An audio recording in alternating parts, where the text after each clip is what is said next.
ആദിലെയും അനീഷിനെയും ജയിലിൽ തെറ്റിക്കാൻ ബോസാട്ടം കൊടുത്ത മുട്ടാൻ പണിയാണ്.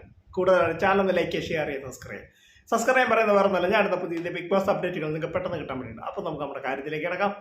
ഇന്നലെ ജയിലിൽ നമ്മുടെ ആദിലെയും നമ്മുടെ അനീഷും നന്നായി സംസാരിച്ചുകൊണ്ടിരുന്ന സമയത്ത് അവരിപ്പം ജയിലിനകത്ത് നല്ല കമ്പനിയാണ് സംസാരിച്ചുകൊണ്ടിരുന്നത്. ബോസാട്ടൻ അവർക്കൊരു ടാസ്ക് കൊടുത്തു.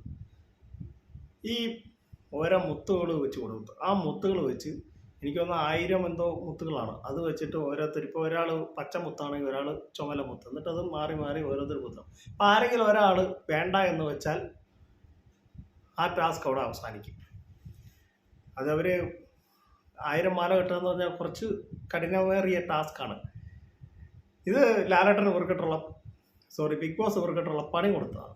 വേറൊന്നുമല്ല, സീസൺ 4 നമ്മുടെ റോബിനും റിയാസും കൂടെ ജയിലിൽ കിടന്ന സമയത്ത് ഇതേ ടാസ്ക് കൊടുത്തായിരുന്നു. അവസാനം മാലയെല്ലാം വലിച്ചു പൊട്ടിച്ച് റിയാസും റോബിനോട് അവിടെ കിടന്ന് ബഹളവും കയ്യാങ്കളി വരെ എത്താവുന്ന ഇതായി. അതെനിക്ക് ഓർമ്മ വന്നത്. ഇപ്പം ഇവർ തമ്മിൽ ആരെങ്കിലും ഒരാൾ വേണ്ട, എനിക്ക് പറ്റിയാല എന്ന് പറഞ്ഞാൽ ആ ടാസ്ക് അവിടെ തീർന്നു.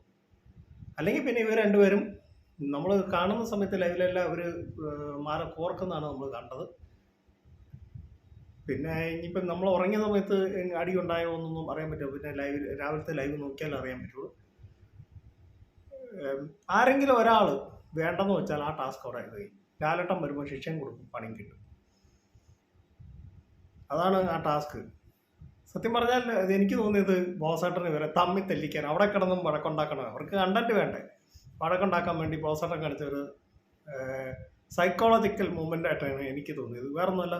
ഇപ്പോൾ ഒരാൾ ഒരു മാല വെക്കും, വേറെ ആൾ അടുത്ത കളറിലുള്ള മാല കോർക്കും. അപ്പോൾ ഇവർ രണ്ടുപേരും ഉറങ്ങാതിരുന്ന് ചെയ്താലല്ലേ പറ്റുള്ളൂ. അല്ലെങ്കിൽ പിന്നെ ഇവർ പകുതി വെച്ചിട്ട് പകുതി പിറ്റേ ദിവസത്തേക്ക് വെക്കുക. എന്തായാലും മനുഷ്യൻ ഉറങ്ങണമല്ലോ. അത്ര നേരം അവർ ഇരിക്കത്തില്ല, ഉറക്കളിച്ചിരിക്കത്തില്ല. അപ്പം അങ്ങനെ പറ്റുള്ളൂ. അല്ലെങ്കിൽ ആരെങ്കിലും ഒരാൾ അടുത്ത് എനിക്ക് വേണ്ടെന്ന് പറഞ്ഞാൽ ആ ടാസ്ക് അവിടെ തീർന്നു. പിന്നെ ഇതിനുള്ള ടാസ്ക് ചെയ്തില്ലെങ്കിൽ ജയിലിലുള്ള ടാസ്ക് ചെയ്തില്ല രക്ഷാ നടപടി അതും വേറെയുണ്ട്. അപ്പോൾ ഇത് വഴക്കിടാൻ വേണ്ടി തന്നെ കൊടുത്ത ഒരു ടാസ്ക് ആയിട്ടാണ് എനിക്ക് തോന്നിയത്. അപ്പോൾ എൻ്റെ കൊച്ചിയിലൂടെ അവസാനിക്കുകയാണ്. നിങ്ങൾക്ക് ഇഷ്ടമായെങ്കിൽ വീഡിയോ ലൈക്ക് ചെയ്യുക, ഷെയർ ചെയ്യുക, സബ്സ്ക്രൈബ് ചെയ്യുക. Thank you, bye bye.